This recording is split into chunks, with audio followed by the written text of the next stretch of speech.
Hello there, my name's Card. I'm a long-time progressive community organiser and activist, and today I just want to briefly talk about a reactionary dog whistle that's been around for a few years now, as well as what it really means, who's using it, and why.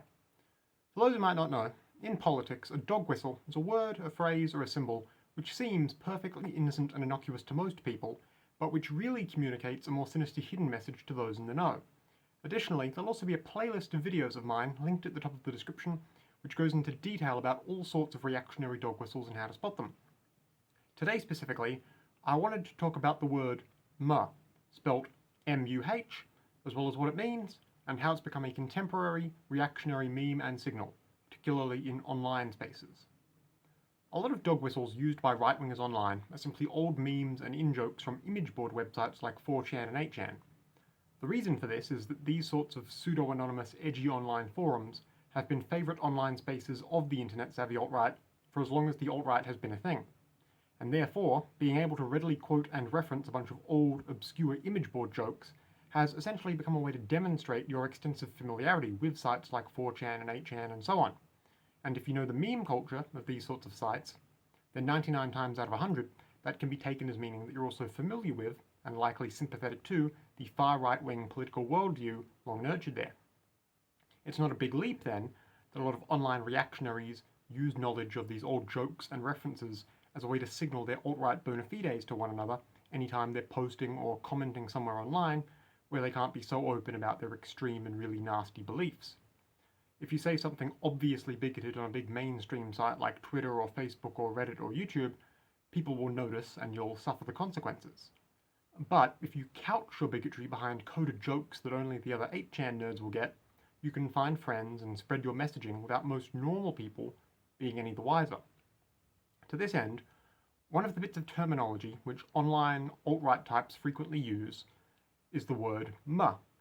This is a sarcastic way a lot of online reactionaries will express their belief in the allegedly trivial or overly emotional nature of social justice messaging, which they believe, or at least claim, is a big problem.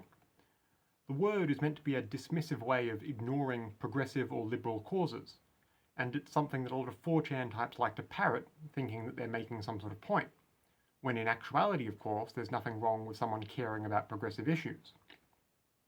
The way it will be used is most commonly as a prefix of sorts before a topic which a reactionary is dismissive of. For example, suppose an alt-righter sees a post made by a leftist talking about the importance of green environmental policy. Then the alt-righter will simply comment, "muh environmentalism." Or on a post or in a public online forum space talking about the vital need for access to abortion-related healthcare, a reactionary might just spam, "muh baby killing."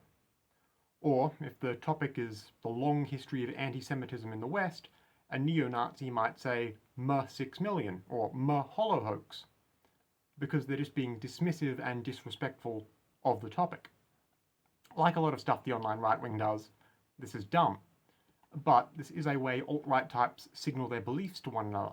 They want their buddies to know how much they don't like progressive causes, but in a way that most progressives still seem to turn a blind eye to. So, if you happen to see someone online using the word muh, all apropos of nothing, it should be a pretty big red flag. So, for the sake of keeping yourself and your spaces safe, please just keep it in mind. It's always good to be able to recognise alt-right messaging and signalling like this, so you can spot it, denounce it, explain why it's wrong and bad to others, and remove the people posting this sort of stuff. That's all I have to say today. I hope it helps. Once again, my name's Card. If you might want to hear more from me, especially more about emerging or obscure reactionary dog whistles and how to spot them, feel free to subscribe to this YouTube page, or just take a look at my other videos. Either way, goodbye for now, and stay safe out there.